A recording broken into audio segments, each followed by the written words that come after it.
Hello friends, welcome to all in one education YouTube channel. हाँ, clear है concept. हम लोग पढ़ रहे थे आधुनिक भारत का इतिहास। पार्ट 19 हम लोगों ने क्या कर लिया है, पढ़ लिया है, जिसमें हम लोग जाने थे, बक्सर के युद्ध को जाने थे। और जो भी युद्ध हुए थे, पलासी का युद्ध, बक्सर का युद्ध, इन सारे युद्धों को हम अच्छे से जान लिए थे। और मैंने इसे क्या कर दिया था, रिवाइज भी करवा दिया था। जो अंग्रेज सेनापति कौन था और किस नदी के किनारे हुआ था, बंगाल का गवर्नर कौन था, कौन जीता था, तिथि क्या था, किस नदी के किनारे था, ये सारी बातें हम लोग कर चुके थे। और हम लोग ये भी देख लिए थे कि क्या इलाहाबाद का संधि क्या था, इलाहाबाद का संधि कब हुआ था, और इलाहाबाद की संधियाँ कितनी हुई थी। ये सारे पॉइंट्स को हम लोग कर चुके थे। और आज हम लोग जो जानेंगे दोस्तों, वो थोड़ा सा जान लेते हैं बंगाल के बारे में। बंगाल और मैसूर के बारे में जानने का प्रयास करेंगे। उसके बाद हम लोग जानेंगे मैसूर युद्ध को अच्छे से। तो चलिए, इस वीडियो में जो हम लोग जानेंगे वो होगा हमारा क्या, बंगाल को जानने का प्रयास करेंगे अच्छे से, और द्वैत शासन व्यवस्था को जानेंगे। तो चलिए स्टार्ट करते हैं हम लोग बंगाल। तो ये जो बंगाल, तो बंगाल जो है, हम लोग देखे थे कि क्या 1765 में कौन आया था, कॉर्नवाल, क्लाइव आया था, सॉरी। तो देखिए, क्लाइव,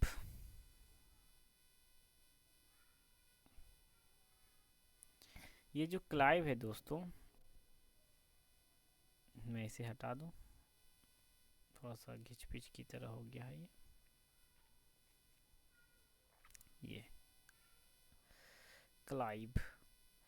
ये जो क्लाइव है ना, क्लाइव 1765 में आता है। किसके बाद, बेंसी टॉट के जाने के बाद आता है, 1765 में आता है। और क्या करता है ये दोस्तों कि द्वैध शासन, द्वैध द्वैध शासन को क्या कर देता है, लागू कर देता है। कौन, क्लाइव लागू कर देता है। और बंगाल का जो उस समय नवाब, मतलब प्रणाली व्यवस्था लाया। और क्या किया, बंगाल का जो नवाब है नजमुद्दौला, नजमुद्दौला, बंगाल का नवाब कौन था, नजमुद्दौला था। और ये क्या किया था, द्वैध शासन व्यवस्था ला दिया था। कौन, क्लाइव।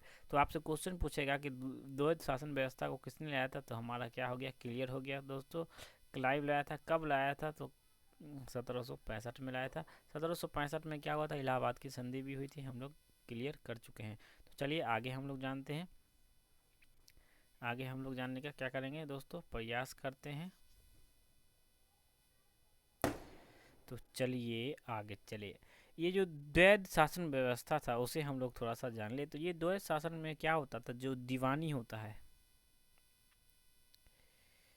दीवानी, ये जो दीवानी होता था दोस्तों, इसे वित्त वित्त भी बोलते हैं, वित्त, वित्त बोल सकते हैं, वित्त, वित्त व्यवस्था जो इसका था, का मालिक क्या है, अंग्रेज होगा। वित्त व्यवस्था का मालिक क्या होगा, अंग्रेज का मालिक, अंग्रेज कौन होगा दोस्तों, अंग्रेज होगा। और मतलब सैन्य, मतलब कि पैसा का जो मामला देखेगा वो कौन देखेगा, ये अंग्रेज वित्त, उसी को बोलते हैं पैसा। और क्या है कि सारा बात चीज़ को क्या देखेगा, पैसा का जो भी मामला होगा वो क्या देखेगा, अंग्रेज देखेगा। और जो मतलब कि सैन्य प्रशासन, सैन्य प्रशासन, और ये जो सैन्य प्रशासन होगा, उसको कौन देखेगा, ये इसका देख रेख कौन करेगा, जो नवाब है, नवाब वो क्या करेंगे, इसका देख रेख करेंगे। तो देखिए, मतलब कि जो पैसा मेन है उसका तो उस पर कोई सीन नहीं है, किसका, नवाब का। जो भी करेगा कौन करेगा, अंग्रेज अपना करेंगे।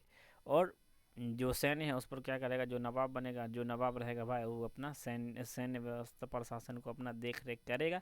तो इसी व्यवस्था को क्या करते, कहते थे हम लोग, द्वैत शासन व्यवस्था कहा जाता था। तो उम्मीद करता हूँ कि ये आपके पॉइंट्स क्लियर हो गए होंगे। तो चलिए आगे हम लोग चलते हैं। अब आता है 1772। 1772 में क्या होता है, आते हैं वॉरेन हेस्टिंग, हेस्टिंग से जानिए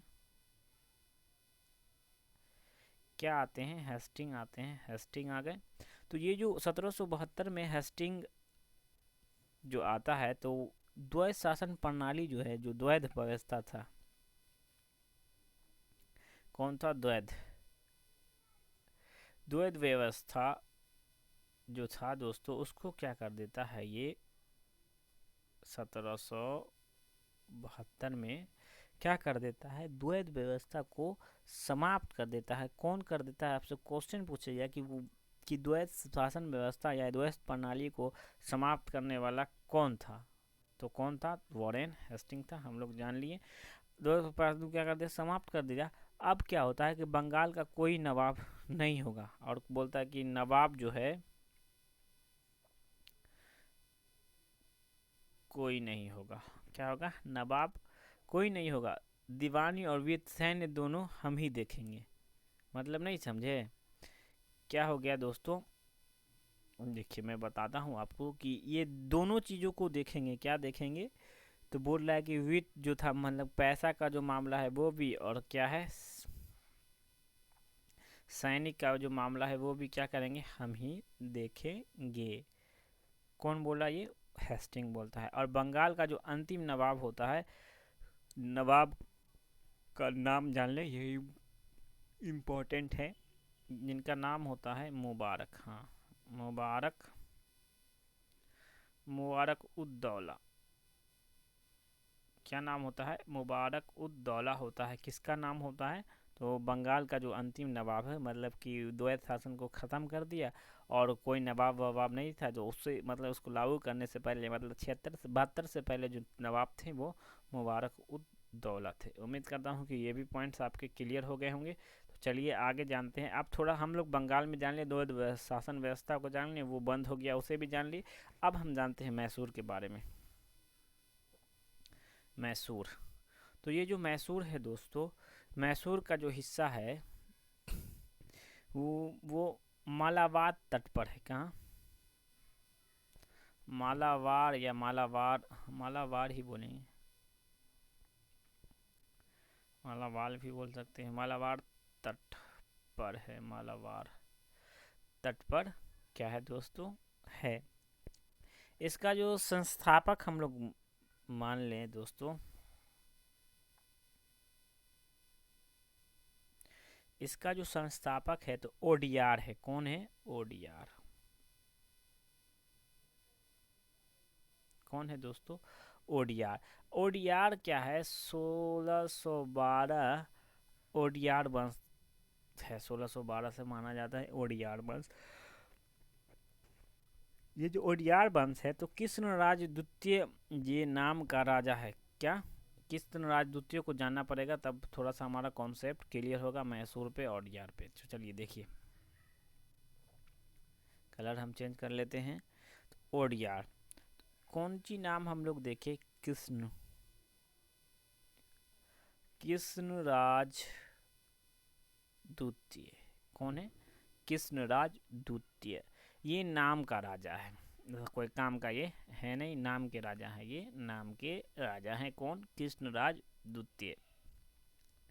इनके समय क्या होता है कि दो लोगों का चलन था, मतलब कि दो लोग जो थे उनका चलन था काफ़ी, मतलब कि उसका पावर चलता था। जिसमें होता था पहला, वो होता था सेनापति। सेनापति का चलता था, जिसे देवराज भी कहते हैं, या फिर राजस्व, देवराज बोलते हैं, और राजस्व, मतलब कि जो सेना का देख रेख का सेनापति था वो देवराज था। क्या था? चलिए मैं फिर से आपको बताता हूँ। तो दो दो लोगों का, दो चीज़ का चलन था, सेनापति, सेनापति, और सेनापति जो था हम लोग देखें क्या था? देवराज, देवराज। और दूसरा जो था, ये फर्स्ट हो गया, और दूसरा जो था दोस्तों क्या था? राजस्व, राजस्व। और ये जो राजस्व था दोस्तों, तो इसका प्रधान जो था, राजस्व का प्रधान नंदराज। क्या था? नंदराज। कौन था दोस्तों? नंदराज था। यहाँ देखिए नंदराज, मेरा जो टच पेन थोड़ा सा रुक रहा है, तो कौन था? नंदराज था। जैसे मैं बोल रहा हूँ उसे आप सुने, तो राइटिंग से कोई मतलब नहीं है। कौन था प्रधान? नंदराज था। और आगे हम लोग जानेंगे। तो मैसूर राज की राजधानी जो थी दोस्तों, राजधानी कहाँ थी? इसकी राजधानी कहाँ थी? श्रीरंगपट्टनम थी। श्रीरंगपट्टनम।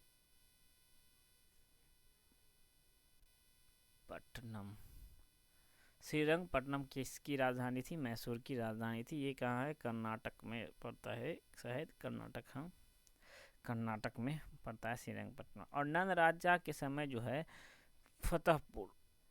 फतेह मोहम्मद काफ़ी वफादार है। नंदराज का जो है ये नंदराज के समय एक व्यक्ति है जो काफ़ी वफादार है, जिसका नाम है फतेह मोहम्मद। क्या नाम है? फतेह मोहम्मद। क्या नाम है दोस्तों? फतेह मोहम्मद। काफ़ी कौन है ये? वफादार हैं, वफादार व्यक्ति हैं। कौन? फतेह मोहम्मद है। नंदराज का काफ़ी वफादार व्यक्ति कौन है? फतेह मोहम्मद है। इस चीज़ को हम लोग क्या कर लिए हैं? जान लिए हैं। फतेह मोहम्मद का क्या हो जाता है? मृत्यु हो जाता है। फतेह मोहम्मद मर जाता है तो क्या होता है? हो जाता है तो इसका बेटा है, 6 वर्ष का बेटा है। 6 वर्ष का किसका बेटा है? फतेह मोहम्मद, जिसका नाम है हैदर अली। हम लोग सुने होंगे आप, हैदर अली। हैदर अली किसका बेटा है? फतेह मोहम्मद का बेटा है ये हैदर अली। जब हैदर अली बड़ा होता है, ये जब बड़ा हो गया हैदर अली हुआ, तो नंदराज ने क्या किया? डिंगुल का जो फौजदार बनाते हैं, किंजी एक जगह है डिंडीगुल, हाँ चलिए आगे लिखता हूँ मैं, डिन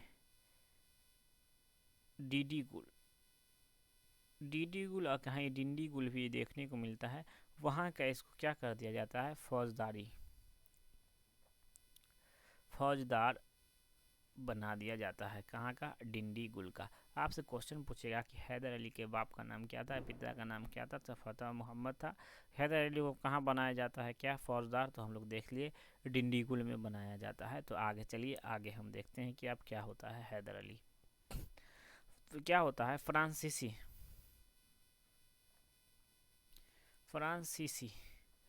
फ्रांसीसी की सहायता से क्या है? आधुनिक शस्त्र नगार, मतलब कि जो होता है कई चीज़ों को, मतलब कि हथियार बनाना, क्या चलाना क्या होता है? हैदर अली के उपस्थिति में होता है। क्या हथियार? मतलब कि जो आधुनिक हथियार होते हैं, क्या होता है? फ्रांसीसी की मदद से क्या होता है? हैदर अली की उपस्थिति में मतलब सीखा उखा जाता है। क्या? आधुनिक हथियार, आधुनिक हथियारों को सीखा जाता है। और क्या होता है कि राजमाता के आदेश से, मतलब जो वहाँ की राजा वाजा होती होंगी, राजमाता के आदेश से क्या होता है? 1761 में हैदर अली ने क्या कर दिया? नंद जो है, कौन है? नंदराज को हरा दिया और सत्ता स्वयं हासिल कर लिया। जो था, कौन था?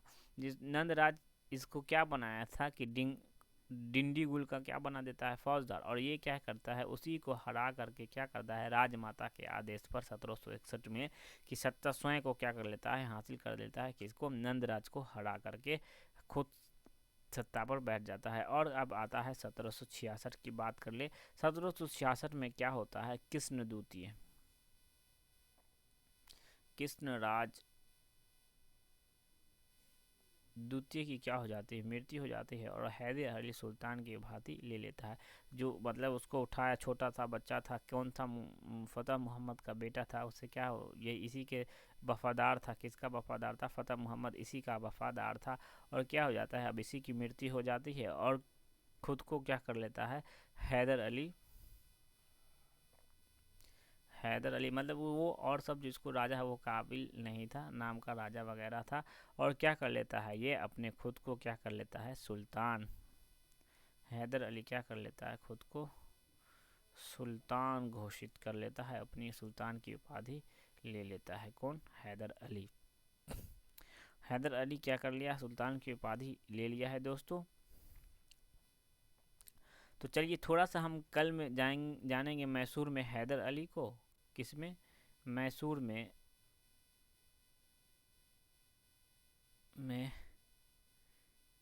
हैदर अली को जानेंगे। और हम लोग देखेंगे प्रथम आंग्ल मैसूर युद्ध, कल के क्लास में, और द्वितीय आंग्ल मैसूर युद्ध और तृतीय आंग्ल मैसूर युद्ध, मतलब कि द्वितीय आंग्ल मैसूर युद्ध को अगले क्लास में और तृतीय आंग्ल मैसूर युद्ध को अगले क्लास में करने का प्रयास करेंगे।